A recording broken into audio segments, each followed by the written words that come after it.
few weeks ago, I did a video about GameStop Retro. Well, I couldn't help myself. I dropped a few $100 buying some GameStop Retro, and we're going to unbox it today. Did I do well, or did I get scammed? Let's find out. Hey folks, it's Doug from It's All Doug in Games. That's right, I couldn't help myself on the heels of my doing a GameStop Retro buying tutorial. I needed that personal tactile experience myself, so I fired up my credit card and bought some stuff, and we're going to unbox it today and find out how I did. I went ahead and bought 4 different things at 4 different points of time, so we had 4 different packages arrive. Now, I'll give you an honesty disclaimer. I was so excited when I got my first package. I actually opened it before even thinking about doing this video. So the first unboxing I'm going to show you is almost a recreation, but I did put all the packing material back in as I found it, so we'll get a close facsimile to the experience I had. Hey, let's not waste any more time. Let's find out what were the games I bought and how did they get here. So we're going to start now with, again, the first unboxing.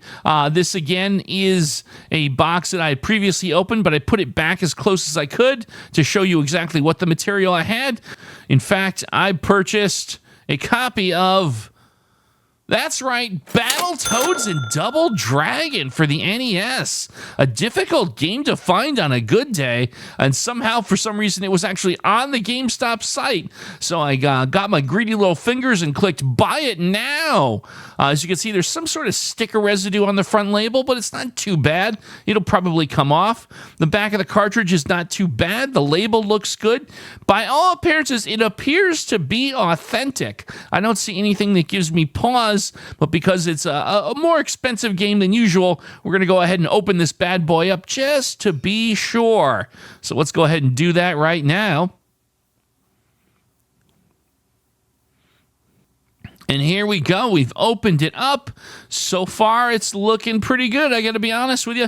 I've opened up countless carts to check the authenticity. This looks about right. And there we go. Yup, that is absolutely an authentic cartridge PCB. Those who, if you know, you know. There's plenty of tutorials out there on YouTube explaining what you look for. But suffice it to say, this one is too legit to quit, folks. So there you go. I got an authentic copy of Battletoads Double Dragon. Coming up next here, we're going to open this for the first time. This came in a mailer, obviously, a bubble mailer. So we're going to go ahead and rip that open. Looks like it's a Sega Genesis game.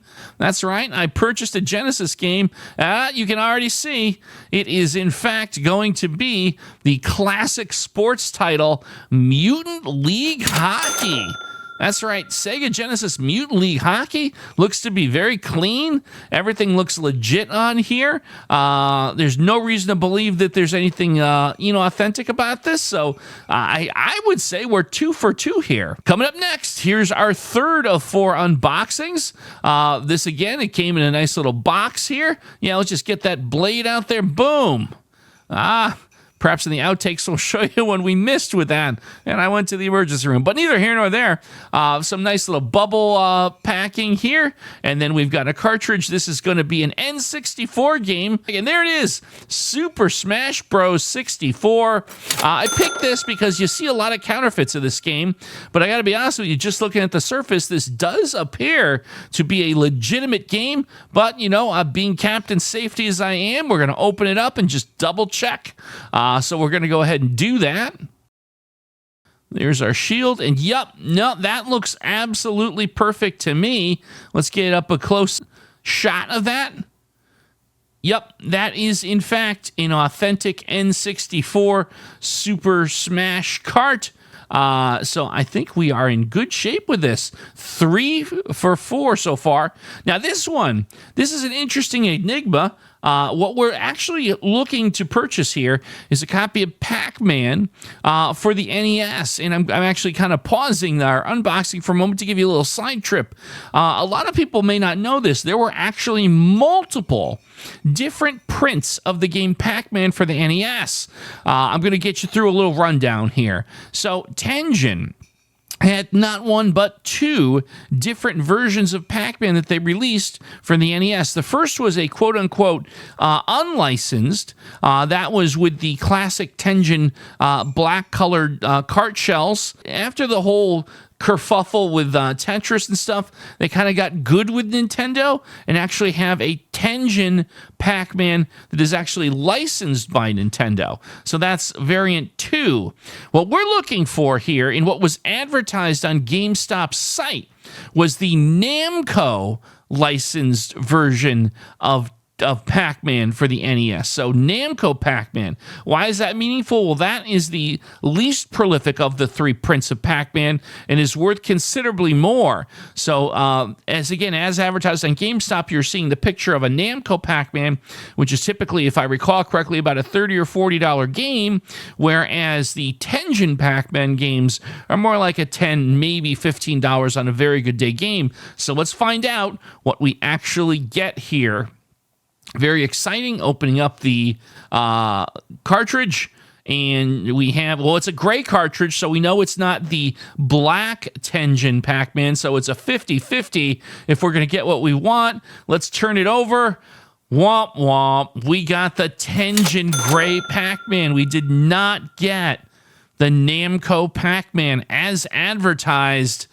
Kind of a bummer. Now, in fairness, it's an extremely clean example of the Tengen Pac-Man. I'm sure it's authentic. I have no reason to believe that they would counterfeit a $10 game, but still disappointing because we were kind of led to believe that we were going to get the Namco Pac-Man, but we got the Tengen Pac-Man instead. So a little bit of a sad there. So again, it looks like we went 3 for 4. I mean, look, batting 750, I guess. I suppose it could have been a lot worse. We didn't get any actual counterfeit games. So you know what? I'll take the L on the Pac-Man because quite frankly, it's not worth my time or energy to go trying to send it back or bring it to a local GameStop and explain to the 17-year-old working there the history and entomology of Pac-Man for the NES. Let's face it, that person working at the register will probably fall asleep halfway through my explanation. So I'll keep it as a token of this experience. Hey, maybe I'll sell it on Whatnot. Cheap plug. You never know. Keep an eye open. Well, folks, I hope you enjoyed this unboxing of GameStop retro goodness. Let me know what you think. If you want me to do more of these or if you've got more suggestions on things you'd like me to unbox, hey, let's hear about it in the comments. I am all ears all the time. And as always, please like and subscribe if you enjoyed watching this, had a good time. And then I'll see you next time on It's All Duggan Games.